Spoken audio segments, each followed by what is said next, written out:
They're surrounded by fog. Nothing makes sense.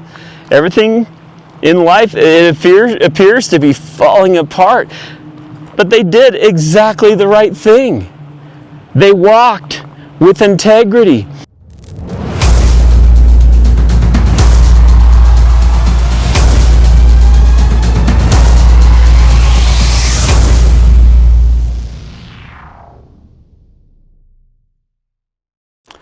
Well, I don't know about you, but I have absolutely been loving our verse-by-verse study through the life of Joseph. I mean, what an absolutely incredible hero of the faith.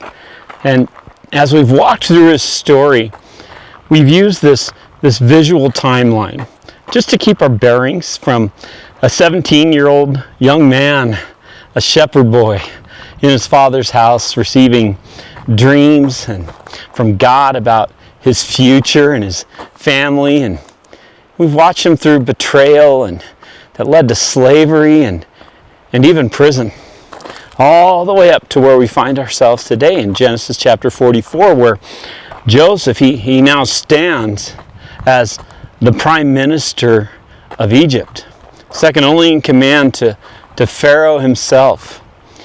But becoming the ruler of Egypt, you know, that wasn't God's ultimate dream for Joseph. God didn't raise him up to simply benefit Egypt or to make Joseph a powerful politician. God was building something much bigger. He was building a nation. I mean, through Joseph and his brothers, God will create the people of Israel. They'll be sheltered over the next 400 years of history within the borders of the most powerful nation on earth. And they'll be sheltered there until they're ready to stand on their own with God. And that'll happen when we get to the book of Exodus. But before God's dream to build a nation through Joseph and his brothers could become a reality, there's one final obstacle, an obstacle that we've been studying over the last few chapters. That obstacle is his family. More specifically, reconciliation with the very brothers who had plotted to murder him, but settled by selling him into slavery. And we've discussed this as we've gone through this latter half of Genesis, that broken family relationships, they can be pretty dangerous. That's why we've pictured them as a raging river, uncrossable. Specifically, we've compared it to the Congo River in Africa, the deepest river on earth, with violent rapids and underwater trenches averaging 500 feet deep. And they've also found some of those trenches in that river reach to 700 feet. I mean, why have we used that picture? Well, it's because most of us, in our family relationships, we have no idea how deep relational wounds really are. Years of harsh words, betrayal, bitterness, resentment, pain that settles deep beneath the surface. But Genesis, it's been teaching us something beautiful, is that God builds bridges of reconciliation in relationships. He builds bridges, and his primary bridge building material is crisis. And as we come to chapter 44 of Genesis, I just want to take a step back first, just for a moment, to notice and look at the bridge that God has been constructing all along. Every crisis that we've read about and studied, it's actually been another span extending across the river. Span number one, the famine. Remember, Jacob sends his sons to Egypt and comes face to face with Joseph because of the famine. And these brothers, they come face to face to the man that they betrayed for the first time in over 20 years. Well, span number 2, Simeon. And Joseph, he's the leader of Egypt. And he keeps Simeon imprisoned, forcing the brothers to experience what it's like to lose another brother. Span 3 is Jacob, the father's bitterness. Their father refuses to move past Joseph. Over 20 years, he's still grieving. In fact, he says he'll grieve until he dies. And so he refuses to let Benjamin go because he no longer trusts the older brothers. And he can't bear losing the last son from Rachel, the wife that he loved. Span number 4, the famine worsens. The food, it runs out. But this is going to go on for 7 years.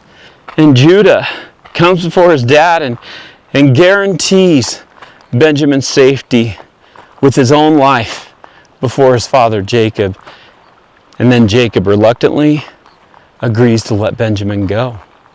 Well, span number 5, the prime minister's house. These brothers, they got to be going, what's going on here? Because they think they've only come to Egypt to buy grain. And suddenly, they're escorted into the prime minister of Egypt's official home, to have dinner. And certainly, they're certain that it's about that silver that they found, that they've been caught stealing silver. And they believe that they're as good as dead. Well, here's the problem with crisis. It's the same problem that people experience on many of the world's greatest bridges. And that is fog. Have you ever driven across a bridge wrapped in thick fog? I know I have. I'm from Portland, Oregon, and that happens all the time. And no matter how many times it happens, it's still scary because you can barely see beyond the hood of your car. You don't know what's ahead. You simply slow down and you stay between the lines. And you certainly don't stop. You have to keep moving because there's cars behind you that can't see you. Well, crisis kind of feels like that, where God may be building a bridge of reconciliation right under your feet, but you can't see it because of the fog of uncertainty. You can't see where he's leading. You can't understand what he's going to do next. You don't know even what's going to come next. And maybe that's a little familiar to you today. Maybe that's exactly where some of you are today. You're surrounded by uncertainty. You can't see God's hand at work at all, and you're wondering if he's even there. Well, Genesis chapter 44, it was written for moments like that. Because in this chapter, we're going to discover how to survive when you can't see the road. And here's the secret. When you're walking through a fog, walk with integrity. Let's jump onto that bridge that God is building in verse 1. Now Joseph gave these instructions to the steward of his house. Fill them in sacks with as much food as they can carry, and put each man's silver in the mouth of his sack. Then put my cup, the silver one, in the mouth of the youngest one's sack, along with silver for grain. And he did as Joseph had said. You want to talk about walking through a fog? These brothers, they have absolutely no idea what is happening. They came here for food, and nothing has gone as expected. I mean, Simeon, the brother, was in prison, and they come back and they're invited to the prime minister's home for dinner, and their sacks are filled with grain, and the silver's returned. Simeon was returned, and they're sent home. None of this makes sense. Well, what they don't know is that they're being set up once again.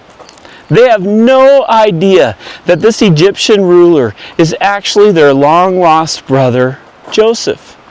And Joseph, he isn't playing games. And he isn't seeking revenge.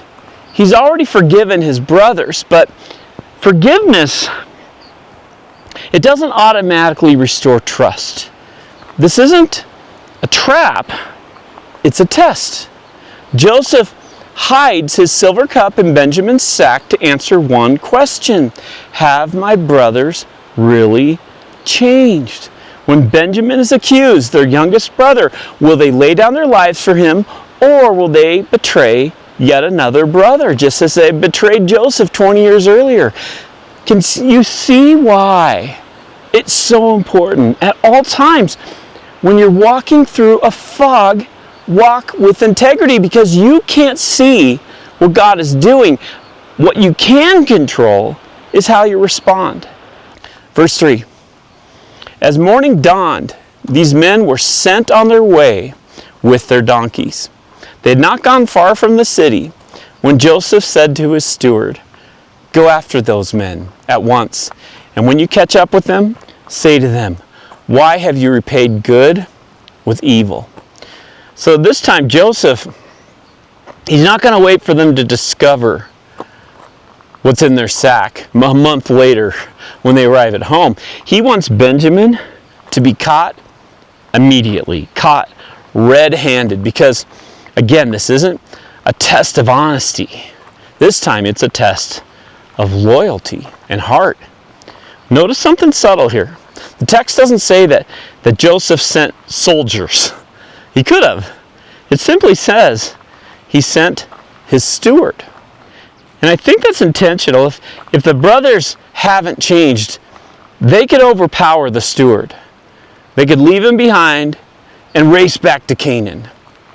But if they have changed, if they're now walking in integrity, they'll voluntarily turn around and return to Egypt, even though it could cost them their freedom and even their lives. Again, integrity matters in the fog. The only thing you can control is whether you'll keep doing what is right, even when you can't see the next step. Verse 5. Isn't this the cup my master drinks from and also uses for divination? This is a wicked thing you have done. I think it's interesting that Joseph tells his steward to add weight to the accusation by calling it his divination cup. Did Joseph actually practice divination? Probably not.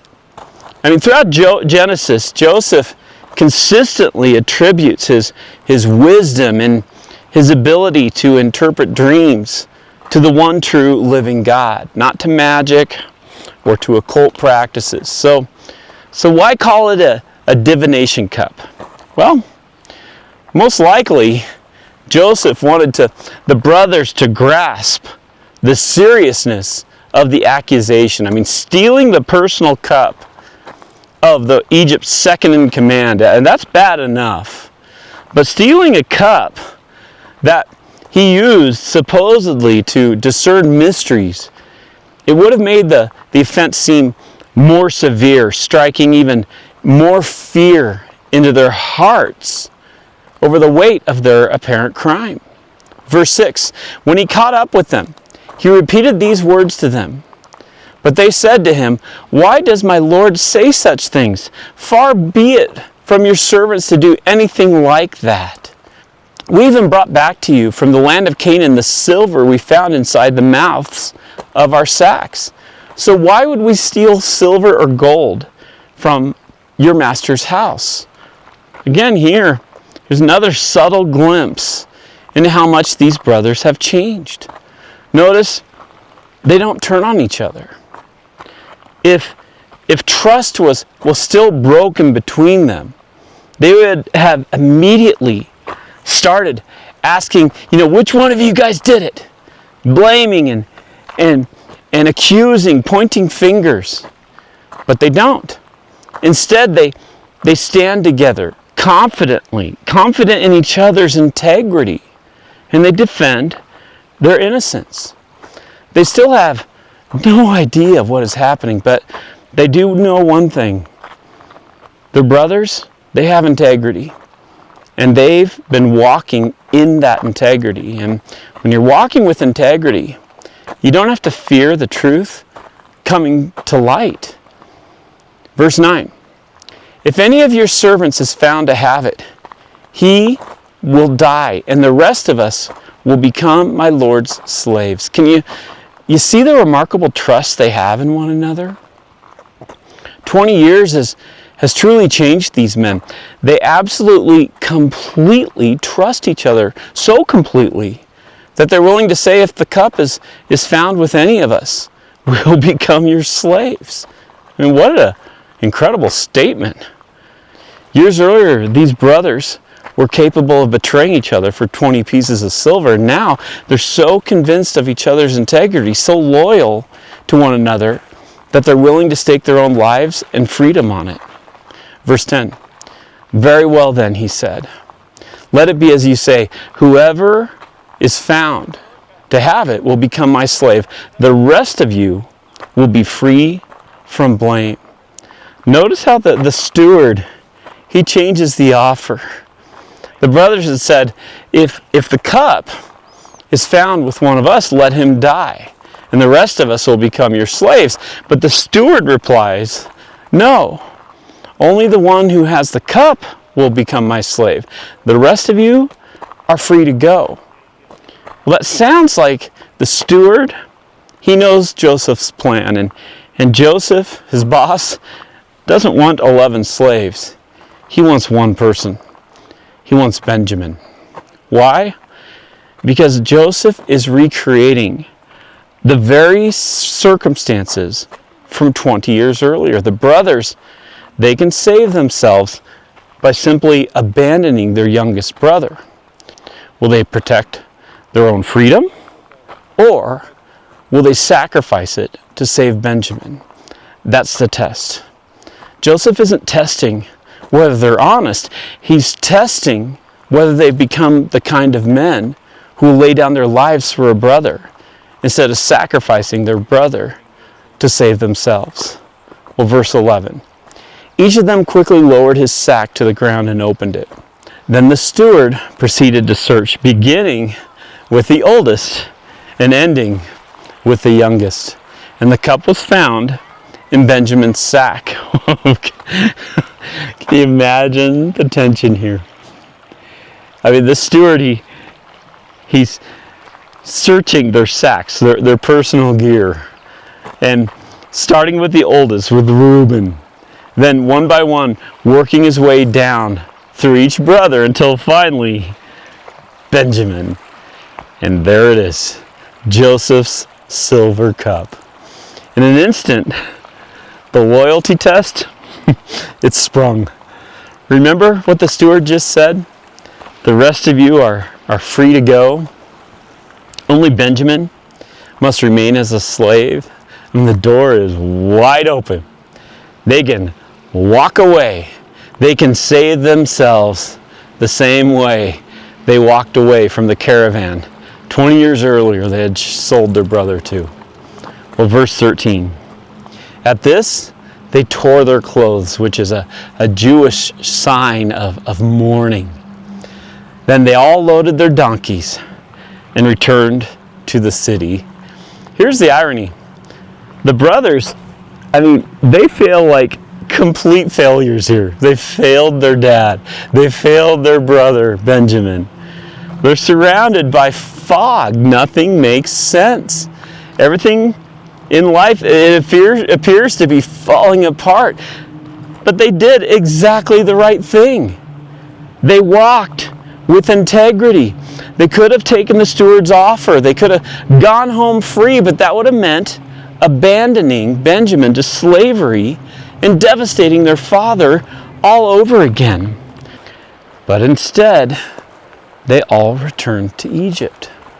What they couldn't see was this wasn't the end for their family. No.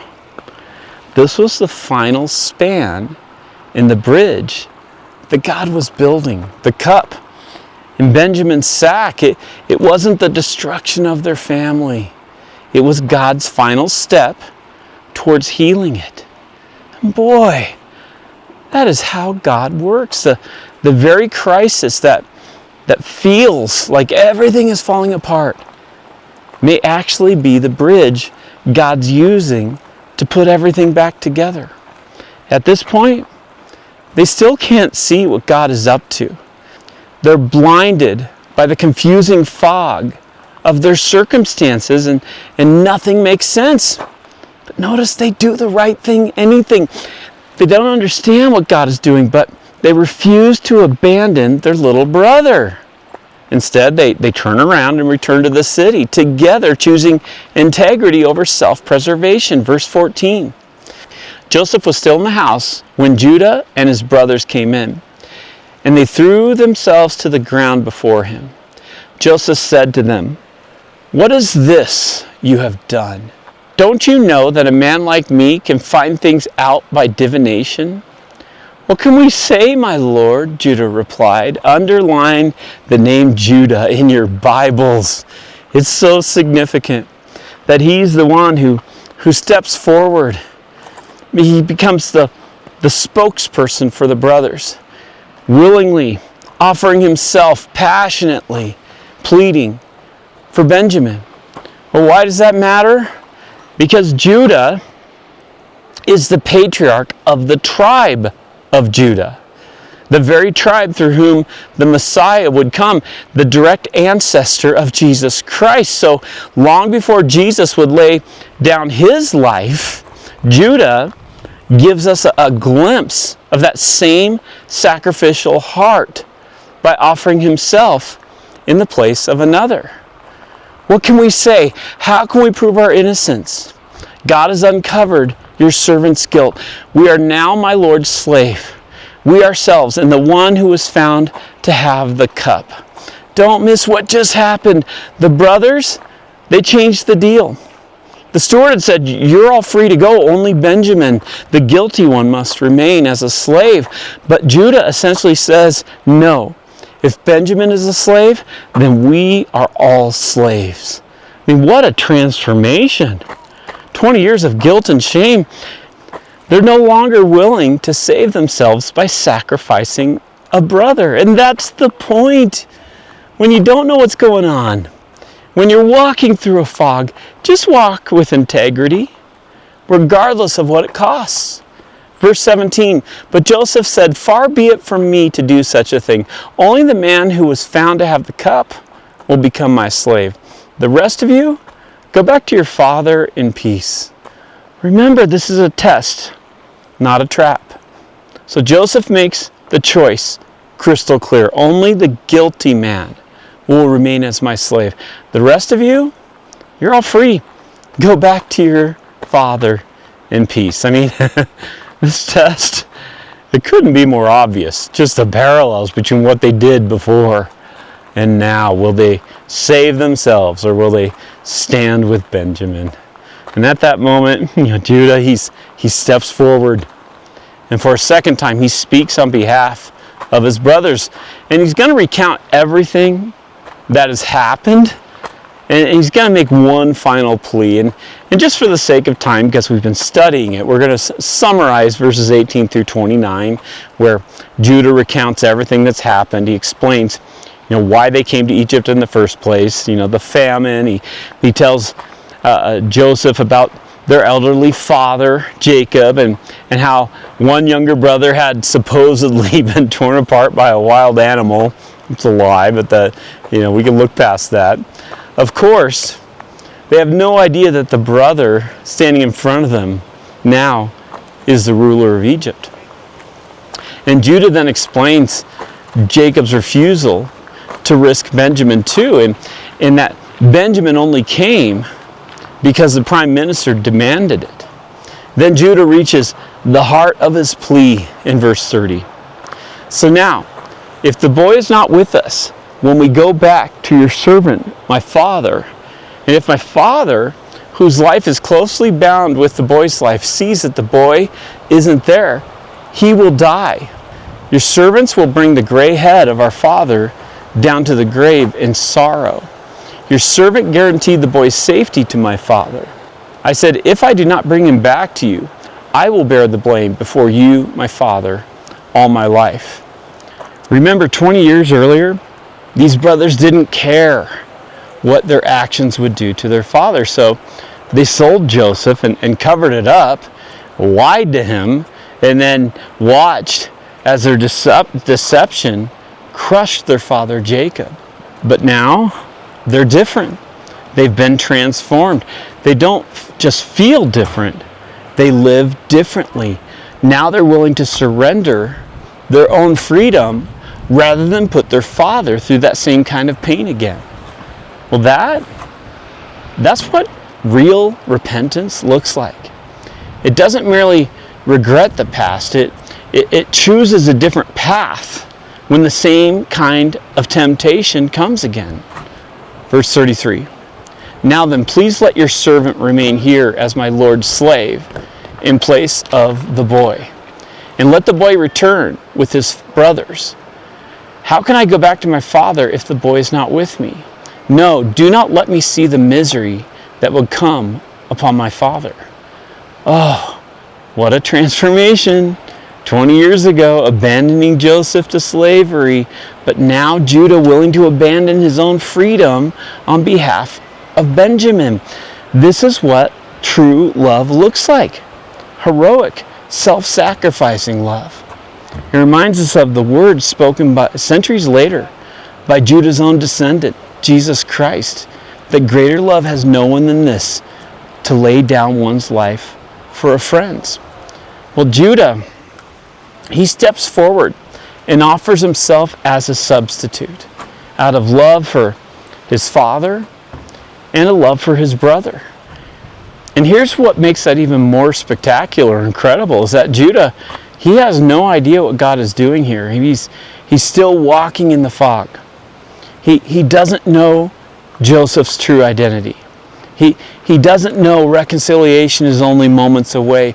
All he knows is the right thing to do.